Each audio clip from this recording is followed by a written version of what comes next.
এই ভিডিওটি সম্পূর্ণ দেখার অনুরোধ রইল আপনাদের কাছে।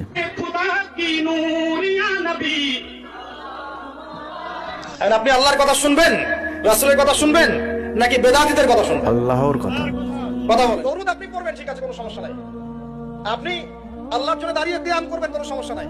কিন্তু নবী সাল্লাল্লাহু আলাইহি ওয়াসাল্লাম, সাহাবায়ে কেরাম কি এভাবে দরুদ পড়ে তাদেরকে আল্লাহ রাসূলকে হাজির নাজির মেনে দাঁড়িয়ে গিয়ে কিয়াম করেছেন কিনা, এই দলিল আগে দেখতে হবে।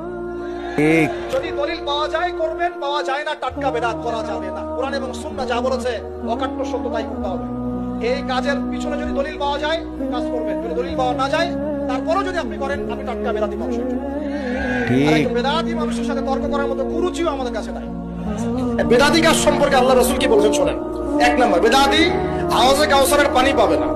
একটা কি আছে, একটা হাদিসে আসছে, কেউ যদি কোনো বেদাত করে অথবা বেদাতিকে আশ্রয় দেয় অথবা তাকে সম্মান করে, তাকে বেদাত করার জায়গা করে দেয়, ফাআলাইহি লানাতুল্লাহি ওয়া মালাইকাতিহি ওয়ান নাসি আজমাইন, তাহলে ওই ব্যক্তির উপরে ফেরেশতা মণ্ডলী, আল্লাহ, ফেরেশতা মণ্ডলী, মানব জাতির লানত, নাউযুবিল্লাহ।